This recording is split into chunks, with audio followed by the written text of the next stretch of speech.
Hello, today I'm going to make a birth chart reading on Frida Kahlo. Now, if you don't know who that is, she's an artist who did a lot of surrealistic paintings. One of the only female artists who got famous enough to be recognized and appreciated as one of the first female figures who made art something popular, to be appreciated, coming from a woman. Because at the time, around the early 1920s, 30s, women weren't your regular career figures. They were housewives, and they didn't really do much in terms of achievements in the outer world. That belonged to the realm of men. So Frida was a very influential figure, and I chose her to make a reading because she has a very strong Lilith personality, and her whole art is Lilith art. And because I'm a Lilith person myself, I want to know what that is about.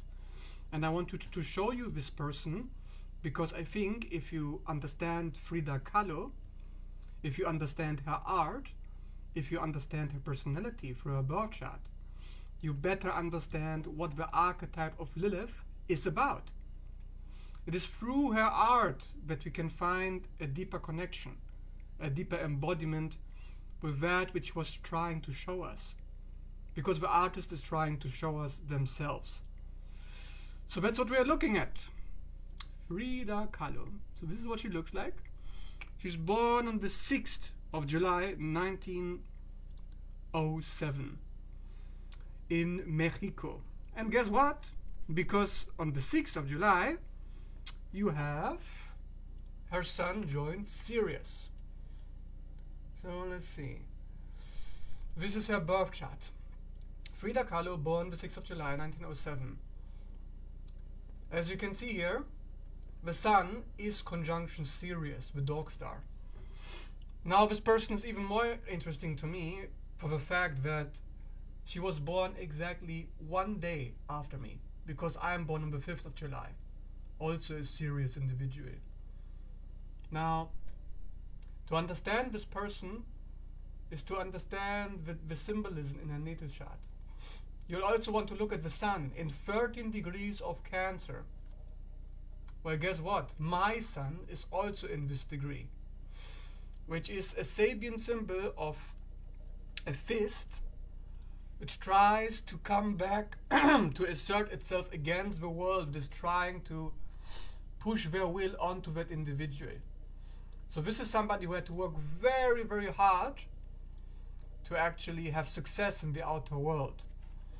And I'm going to show you also how that can be seen in her art through her natal chart. Okay? So keep with me as we go through this entire chart. We will analyze her from bottom to top. We go from the ascendant and we'll go through the 12 houses. So this will be an in-depth reading, which will be a little bit longer. So bear with me, because I really go into the symbolism of this. So as you have heard me say before, Frida Kahlo has the symbolism on her sun of the 13th degree, which is this one. Cancer number 13, exercising will. To claim our destiny and fulfill our potential, we must act strongly upon the world, which wants to resist us, making a claim towards fulfilling our destiny. So this is about the quality of will, which determines the depth and reach of a person, which shapes the character. So right away, we know that when it is on the sun, which represents the projection of the personality, the projection of self-worth, strength, determination, and success in the world, we see that this will be a person with a very strong personality, perhaps very rebellious in some way or form, or perhaps she simply has to show something about herself which other people do not understand or appreciate. Because clearly to have this symbolism is to be resisted, right? to act strongly upon the world which wants to resist us. So of course there's a lot of resistance that Kahlo must have seen, having such dark art, and I'll show you some of her paintings throughout the reading as well. But this is basically it for the Sun. So going back to Frida Kahlo, you see that she has the typical astro-physiognomy of Cancer, which means she has a fairly composite nose, and her eyebrows are very close together. And a very prominent Cancer person, and she has 1, 2, 3, 4 planets, a lot of asteroids, a lot of aspects, all in Cancer, emphasizing the deep intensity of the Cancer coming through the body. With people who have a very, very strong Cancer, they have a tendency for the eyebrows to grow together. And I actually have this problem myself. You don't see it in my videos because guess what? I actually I shave that part. And even in this picture of Frida Kahlo, she actually shaved the part between her eyebrows. In other pictures you will see, when you go online, that she sometimes doesn't shave it off. She even emphasizes the eyebrows on her pictures to show her rebellious nature. And of course the rebellious nature is typical for a Lilith individual. Now why is she a Lilith individual? Let's look at the natal chart again. So here we have a birth chart. Now first of all, to understand Lilith is to understand what Lilith is represented by in the natal chart. Now here you have 3 aspects that represent Lilith. The first one that you see is very prominent in the midheaven. The midheaven is conjunction Algol. Okay, Algol is the demon star of Lilith. The midheaven is the outer personality. It's the career, it's the professional life, it's the highest aspiration in a person's life. The person aspires to climb the top of Lilith, Algol, the demon star. Now how do you do that in Taurus, which is a sign of art, stability, money, possessions, things? Well, you create things and you create art, of course. This is what she did. So it's kind of obvious, isn't it? And Algol also is a very feminine placement, which makes a person very, very suspicious of authority. They don't like to be dictated what to do or how to do their art, even by the collective itself. So they intentionally create art to provoke you. The intention of an Algol person is really to provoke, to lure you in, and then to capture you. It's like a spider web that you're being lured in, and before you knew it, you are caught in the web, because you have allowed yourself to be carried away by that which the Algol was trying to pull out of you. So she's trying to pull the shadow out of us through her work, through her career. The midheaven represents that with Algol. So that's number 1. By the way, the midheaven also represents in some parts the physiognomy of a person. So it can also affect the looks.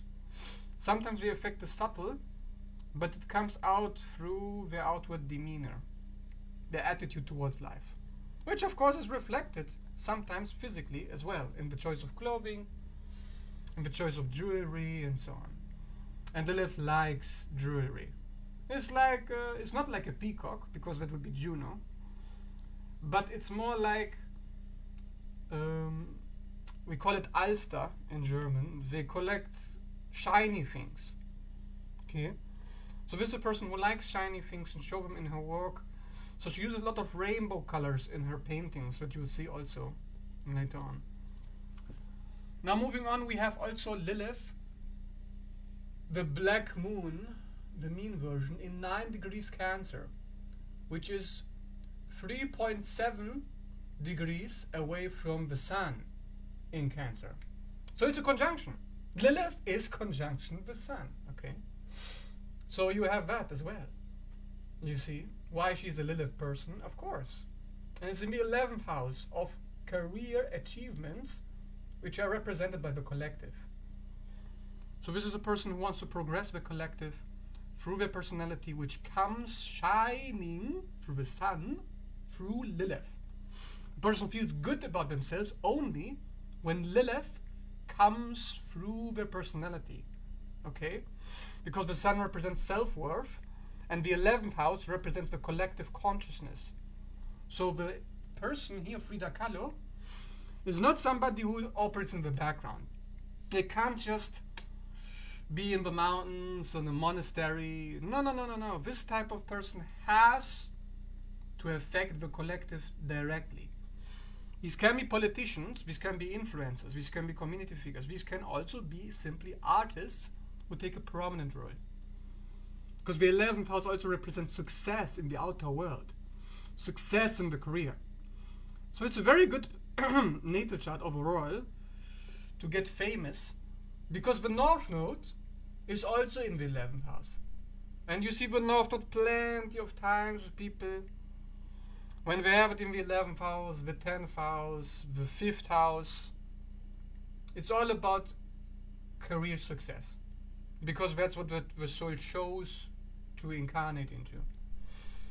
Now you have a third version of Lilith, which is Lilo, true black moon, the oscillating apogee, which is the wild version of Lilith, which oscillates through an orbit and changes signs like every 5 minutes. You have this aspect, conjunction Venus. Okay, conjunction Venus, 5 degrees away from Venus and 24 degrees. 29 degrees, Lilith, the black moon in Gemini. And Venus, 24 degrees Gemini. Now, of course, Venus rules art. I mean, do I have to be any more obvious with this chart? This person obviously, they really show you the Lilith art. Like, my goodness. When I found this chart, I was like, oh my God, this is so good. Needle in a haystack, I tell you. Do you know how rare this is?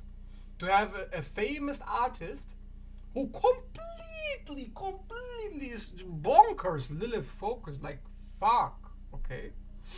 Like, I'm not fucking making this up. This chart is the embodiment of Lilith art, completely. Because also, most of the planets are in Cancer, and the Sun is conjunction Neptune. And Neptune will also be conjunction Lilith. And Neptune is about dissolution and bringing higher spiritual energies through the individual into the art as well. Because Venus is the higher expression of Neptune is the highest expression of Venus. So this is completely nuts, this energy. Like, if this person doesn't have success doing art, then I don't know what the fuck these placements are doing there. Now you have the Sun in a root opposition to Mars in the 5th house, which also means Lilith, the black moon, and Neptune will also be opposition Mars. Now this is very difficult, because this means this person struggles to have an assertion of their masculinity. Maybe this person was shunned and shamed quite a lot about trying to take charge, trying to take a leadership role in their life. And I think this is how the nature of the exile, Lilith, has to be read in combination with these aspects. If you have Mars, opposition the Sun and Neptune, which is already Neptune on the Sun, is really a malefic, meaning the Sun, the real nature and proud achievements of the individual are hidden. The person feels like they are really shunned by the collective for having any kind of self-love and self-worth. So this person hides in the background, which of course amplifies the need for Mars in Capricorn, which is exalted, to get that art out there through the 5th house. Ideal position for Mars. Ideal. Best sign, great house, very good.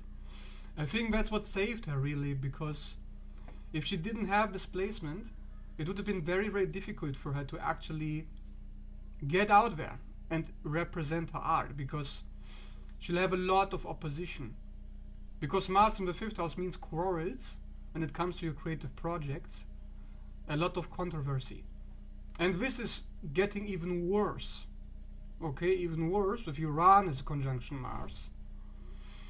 Meaning the rebellious nature of the person gets them into a lot of trouble. Shocks, sudden losses, a lot of suffering really in this person's life. Now you'll have to have that suffering because this person is all about the creative productions. But the collective just doesn't want it. So there needs to be other placements to support this. And she does have a Leo rising, which helps tremendously. And by the way, when you're talking about her appearance, go back to her picture. The Leo rising appearance you can see in the nose. The nose, okay? The nose. Do you see it? The nose is like a panther nose. That's what I call it. A Leo rising nose always, without exception, no fucking exception. They have this roundness at the tip. You know why? Because the nose represents the heart in Chinese medicine. And Leo represents the heart. So of course the nose must be quite soft, quite fleshy, big. Because rising means strong. Strong Leo, strong heart. Strong creativity. Again, ideal for her as an artist. Yeah. I mean, she has everything working for her. Like, I don't know, man. It's just a very, very good chart. So, what does her art actually look like? Did you ever check her art? Well, let's Google and find you some good pictures. I should have done this in preparation beforehand, but I kind of have been doing this video in a hurry. So I'll have to find those pictures again. But what you have to understand, her art, before you look at her art is very scorpionic. It's very much like this person wants to trigger you. She wants you to look at the shit. She really, really wants you to look at the shit. But she also wants you to look at herself. Okay? She wants you to look at herself, and through her to look at yourself. And that's the nature of Leo rising, which is why a lot of her pictures, she puts herself on the pictures. And she puts the sun, which is the ruler of the chart, on those pictures. So let's look at those pictures one by one. So this is one of her paintings. Now you see here the natal chart being reflected in the painting, because not only do we have a skull and a lot of skulls and skeletons. Skeletons is the fifth house, which the ascendant rules in Capricorn, which rules the bones. The house of creativity, which rules art, rules the bones. Like, you can't make this shit up. Number 2, Lilith also really likes skulls, but it's not as much as Capricorn. I'd say it's the Capricorn mostly. But Lilith likes flowers. And Leo likes roses. And this is the number one flower she uses. And guess what? She also uses sunflowers. You can't make this shit up. And she also wears a gold necklace. I mean, gold is the color of Leo. Like, it's also, you can see the eyebrows very, very close to each other. You can see they're almost growing together, even in her picture. Like, she's almost proud about her Cancer Sun physiognomy with her brows. Okay. Now let's look at another painting. This is my favorite one, actually. Now, I really like this painting because here her eyebrows are completely together. You have an image of the mother, which is dark brown, almost black, which is very, very, very classic, really, in terms of Lilith, because Lilith is the dark moon. But behind the dark moon, we have something white, a Neptunian figure. That's the Neptune on her sun coming through. Because Neptune is about that which is the unconscious, which controls us from the background, from which we have no access to. It's invisible, but it is controlling us because it is the collective unconscious.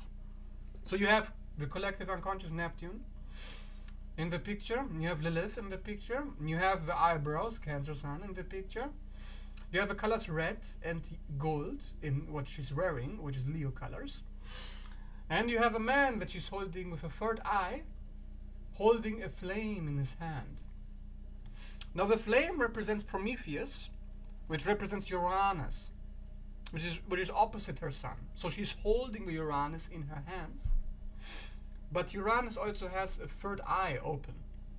Now you can interpret it in many different ways, but her Uranus is conjunction Mars, and Mars rules the third eye. Okay. So the reason why I'm explaining this astrology through the painting to you is because it's so fucking easy to see it. But once you see it, my goodness, it's so fucking obvious. It's too obvious, okay? And this is really also representing the duality of this picture. On one hand, you have darkness, death, gestation, the roots of the tree, the underworld, that which you cannot see.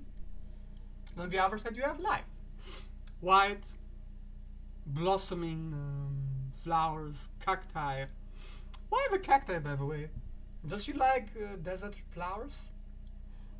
But the desert flower is representing Lilith, actually. Because Lilith, once she left the Garden of Eden, she went through the deserts. I mean, if you think about the Garden of Eden, geographically speaking, it's in a fucking desert, okay? And there's lots of these types of flowers wherever Lilith went in the original myth. Now you know you can look at it as a far reach, but there's many reasons why somebody would choose these kinds of plants.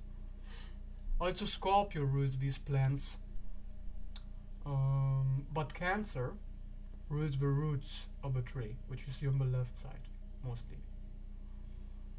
Now enough of this painting. I'll show you another one. I'll show you another one.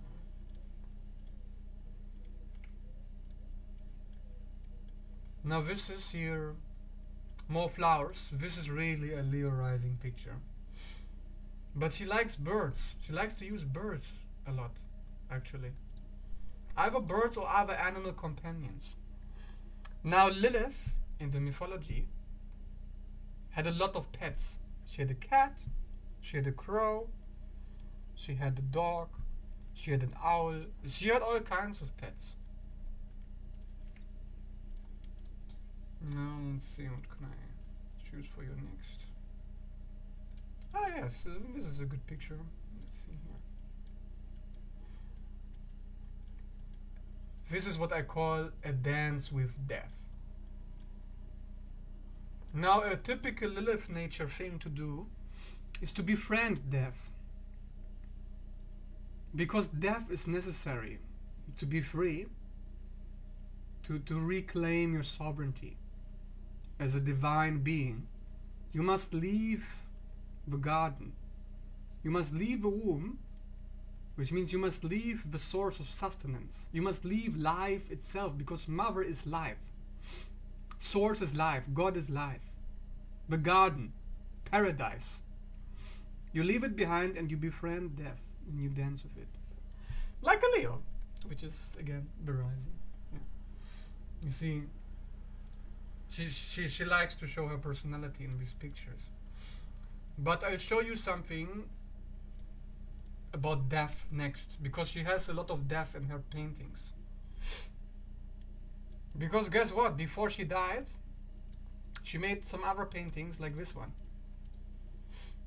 where she was lying on her deathbed because she died from an issue with her foot. Her foot had some kind of disease. It made her bedridden and she died from it. Now the foot is ruled by Neptune. And Neptune conjunction Lilith, the black moon, which is about self-rejection, being demonized, villainized, exiled, rejected, a misfit, outcast. it can really lead to death. Black, okay, black moon, black death. If you don't integrate the darkness. Now you see there's such a struggle in all of her paintings to integrate the darkness. Look at her. She's sucking the darkness in. She wants to eat it. Because she knows the darkness is her only hope. It's the medicine. The rotten carcass of the past. The animals, the companions that Lilith represents. She needs to eat those carcasses. And it is only through death that she regained life. And so she was ready to embrace death, but she also showed her grief in her eyes with the tears in this picture. And the moon is in form of a sphere, but I don't know what it is exactly. One can only guess what this is. This you see it in a lot of her paintings, these spheres, white, red. I don't know what they are. You can only guess.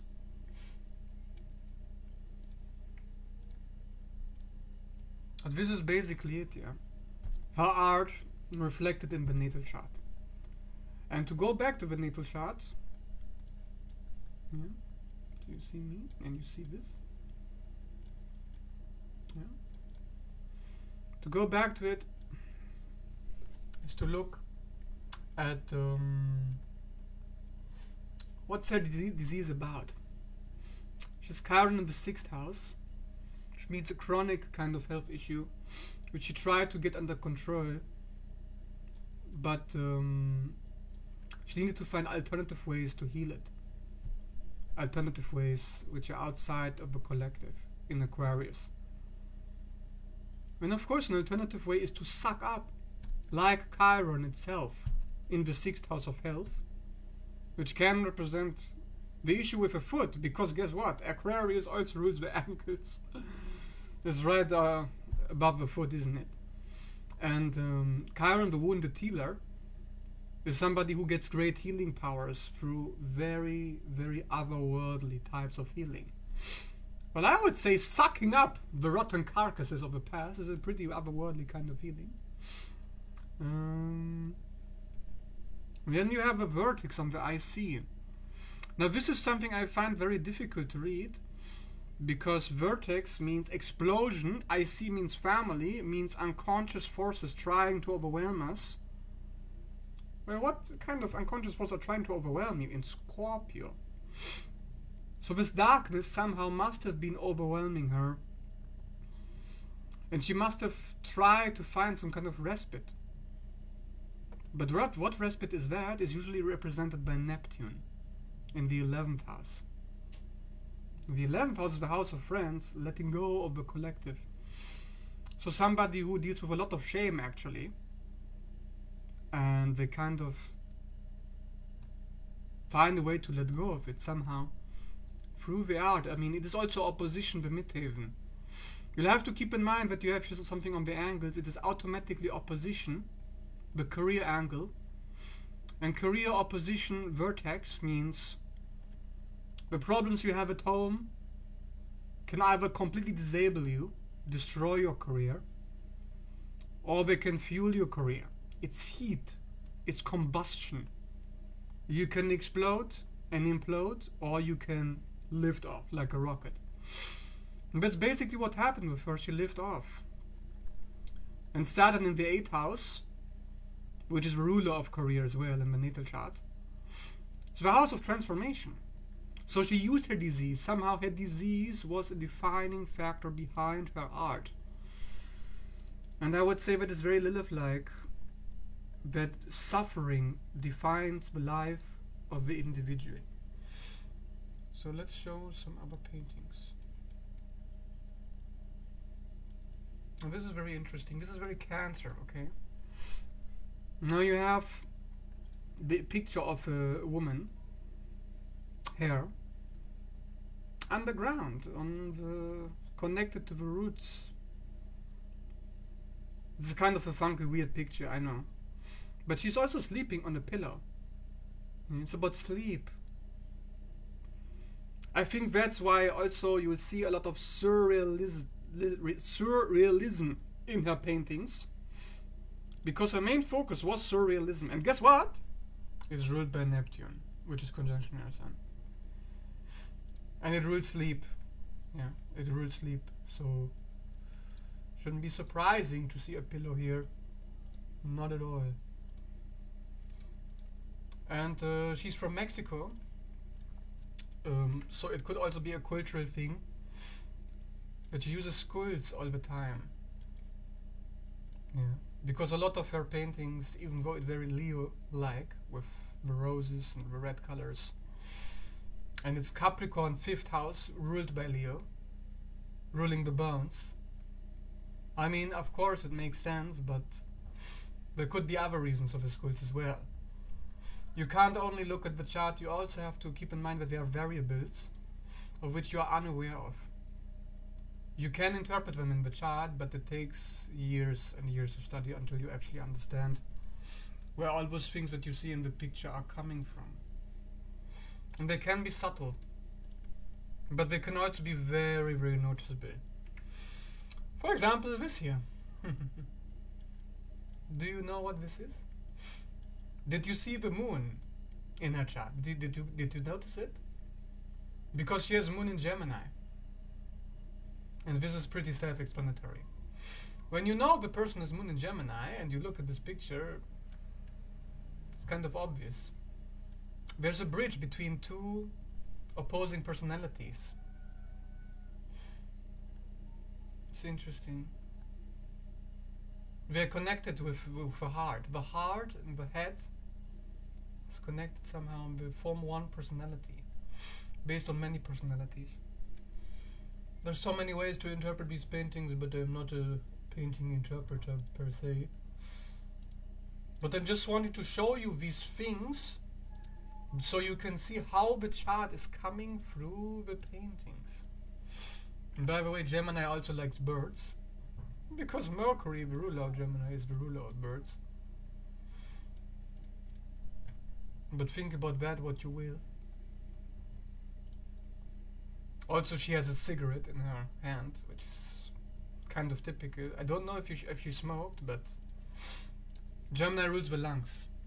Okay, so rules breathing, smoking. So we've talked about.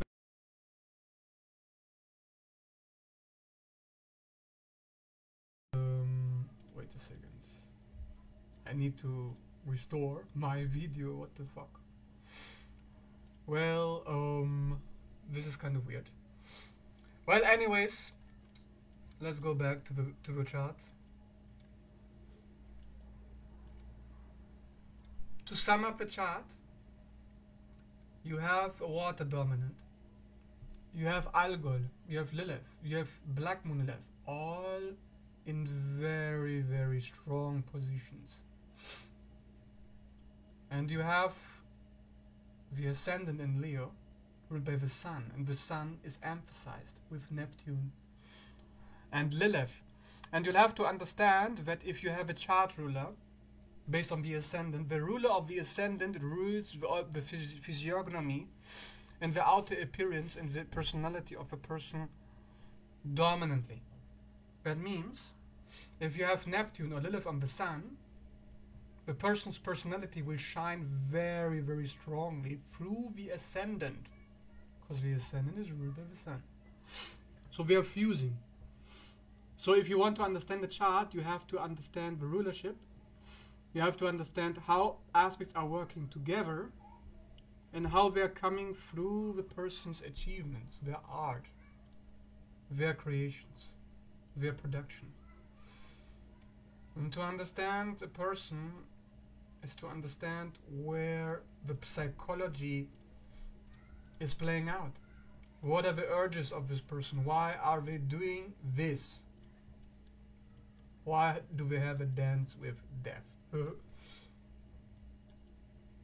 kind of funny. It's also a little bit humorous. Because look, the skull it looks like it's smiling. Has a happy face, the skull. Death is happy, she's smiling as well. She's happy, he's happy. It's a symbiosis with those forces who try to overwhelm us. And I think that's what she's trying to communicate with her paintings. So that's it. That's Frida Kahlo's birth chart reading. Now, if you enjoyed this reading, and if you found it insightful, and if it helps you to understand Lilith in the natal chart a little bit better, then leave a like and subscribe. And thanks for watching.